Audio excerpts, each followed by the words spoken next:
Welcome back to my channel Jain recipes by Khyati Mehta. Friends, જ્યારે તમને dinner light બનાવવું હોય છતાં પણ ટેસ્ટી ને યમ્મી ને હેલ્ધી ખાવાનું મન થાય ત્યારે તમે મારી આ બતાવેલી રેસીપી બનાવજો, જેનું નામ છે થાઈ બેઝિલ રાઈસ. રેસીપી ફક્ત 15 થી 20 મિનિટમાં જ રેડી થઈ જશે. તો ચલો ફ્રેન્ડ્સ, આપણે થાઈ બેઝિલ રાઈસ બનાવવાનું સ્ટાર્ટ કરીએ હવે. જો તમને મારી આજની બતાવેલી રેસીપી ગમે તો મારી ચેનલને સબસ્ક્રાઈબ જરૂરથી કરજો અને સાથે સાથે બેલ આઇકન પર પણ ક્લિક કરજો. ફ્રેન્ડ્સ, રાઈસ બનાવવા માટે મેં અહીંયા વેજીટેબલ લીધા છે, તેને ચોપ કરી લઈશું. સૌથી પહેલાં યલો કેપ્સિકમને મીડિયમ સાઇઝમાં ચોપ કરી લઈશું.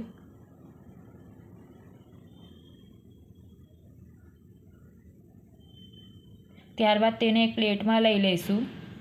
ત્યારબાદ ઝુકીની લઈશું ને તેનો પાછળનો ડાંઠો કાઢી લઈશું ને આવી રીતે પિલરથી જુલિયન્સમાં કટ કરી લઈશું. પિલરની બ્લેડ વિડીયોમાં બતાવેલી રાખવી, જેથી કરીને તે પ્રોપરલી કટ થઈ જાય. જો તમારી પાસે આવો પિલર ન હોય તો તમે મનગમતા શેપમાં નાઇફથી કટ કરી શકો છો. ઝુકીનીને પણ એક પ્લેટમાં લઈ લઈશું. હવે મેં અહીંયા સેલરી લીધી છે, તેની સ્ટેમ્સને એકદમ બારીક ચોપ કરી લઈશું.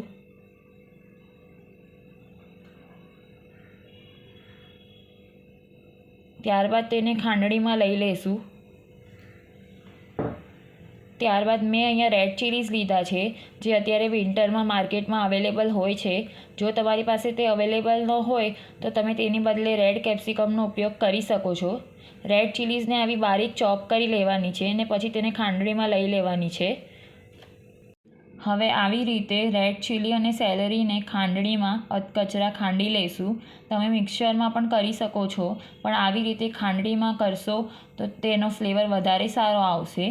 ત્યારબાદ મેં ફરીથી મોટા 2 રેડ ચીલીઝ લીધા છે, તેને આવી રીતે મીડિયમ સાઇઝમાં કટ કરી લઈશું અને તેને પણ પ્લેટમાં સાથે લઈ લઈશું. તમે જોઈ શકો છો આપણે રાઈસમાં જે વેજીટેબલનો ઉપયોગ કરવો છે તે બધા ચોપ થઈને રેડી છે. હવે આપણે એક સોસ રેડી કરીશું, જેની માટે એક બોલમાં soya sauce, red chilli sauce, vinegar, સાકર અને મરી પાવડર એડ કરીશું ને બધું પ્રોપરલી મિક્સ કરી લઈશું. સોસ આપણે બનીને રેડી છે. હવે તેને સાઈડમાં મૂકી દઈશું. એકચ્યુઅલી થાઈ રાઈસમાં તોફુનો ઉપયોગ થાય છે, પણ મારા ઘરે તોફુનો ટેસ્ટ બહુ પસંદ નથી બધાને, માટે મેં અહીંયા પનીર લીધું છે. હવે પનીરના મીડિયમ સાઇઝના પીસ કરી લીધા છે મેં. તેને શેલો ફ્રાય કરવા માટે મેં અહીંયા નોનસ્ટિક પેનનો ઉપયોગ કર્યો છે, જેથી કરીને ફ્રાય કરતી વખતે પનીર કઢાઈમાં તળિયે ચોંટી ન જાય. આવી રીતે પનીર બંને બાજુથી ગોલ્ડન બ્રાઉન થાય ત્યાં સુધી તેને શેલો ફ્રાય કરી લઈશું ને તેને શેલો ફ્રાય કરતાં 3 થી 4 મિનિટ જેટલો સમય લાગ્યો છે. હવે તેને પ્લેટમાં લઈ લઈશું. હવે રાઈસને વઘારી લઈએ, જેની માટે મેં અહીંયા એક કઢાઈમાં તેલ ગરમ કરવા માટે મૂક્યું છે. તેલ ગરમ થઈ ગયું છે. હવે જે સેલરી અને રેડ ચીલીની પેસ્ટ રેડી કરી હતી તે એડ કરી લઈએ. પેસ્ટ ઓછી લાગે છે માટે થોડીક ફરીથી એડ કરું છું. પેસ્ટ ઓછી વધારે તમે તમારા ટેસ્ટ પ્રમાણે લઈ શકો છો. પેસ્ટને આવી રીતે એકાદ મિનિટ માટે સોતે કરીને વેજીટેબલ એડ કરી દઈશું. રેડ ચીલી અને યલો કેપ્સિકમ જે કટ કરીને નાખ્યા હતા તે એડ કરી દઈએ. તેને એકાદ 2 મિનિટ માટે સોતે કરી લઈશું. ત્યારબાદ ઝુકીની જે કટ કરીને રાખેલી તે એડ કરી દઈશું. ઝુકીની તરત જ સોફ્ટ થઈ જાય છે માટે તેને લાસ્ટમાં એડ કરીશું. ત્યારબાદ સ્વાદ પ્રમાણે મીઠું એડ કરી દઈશું ને બધું પ્રોપરલી મિક્સ કરીને એકાદ મિનિટ માટે સોતે કરી લઈશું. વેજીટેબલ બહુ ઓવરકુક નથી કરવાના, થોડા ક્રન્ચી રાખવાના છે.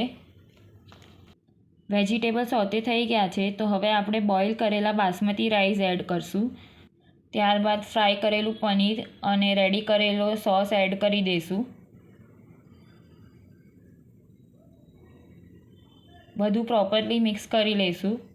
આપણે એકદમ હળવા હાથેથી બધું મિક્સ કરવાનું છે, જેથી કરીને રાઈસનો દાણો તૂટી ન જાય. રાઈસ પ્રોપરલી મિક્સ કરી લીધા છે. હવે ગેસની ફ્લેમ ઓફ કરી દઈશું. હવે ગેસની ફ્લેમ ઓફ કર્યા બાદ રફલી ચોપ કરેલી બેઝિલ લઈ લઈશું. ગેસની ફ્લેમ ઓફ કર્યા બાદ જ બેઝિલ એડ કરવાની છે, જેથી કરીને તે કાળી ન પડી જાય. બેઝિલ લીવ્સ રેસીપીનો મેઇન ઇન્ગ્રેડિયન્ટ છે, માટે તે સ્કીપ નહીં કરતા, તેનાથી ફ્લેવર બહુ જ સરસ આવશે. ત્યારબાદ રોસ્ટ કરેલા સિંગદાણા એડ કરી દઈશું. સિંગદાણા ખાવામાં થોડા ક્રન્ચી લાગશે, માટે કરીને તે પણ સ્કીપ નહીં કરતા. આપણા થાઈ રાઈસ બનીને રેડી છે, તમે જોઈ શકો છો. હવે આપણે તેને સર્વ કરી લઈએ. વિડીયોમાં બતાવેલી રીત પ્રમાણે થાઈ બેઝિલ રાઈસને સર્વ કરી દેવું. તો આપણા થાઈ બેઝિલ રાઈસ બનીને રેડી છે. Thank you so much for watching my video. ફરી મળશું નેક્સ્ટ રેસીપી સાથે.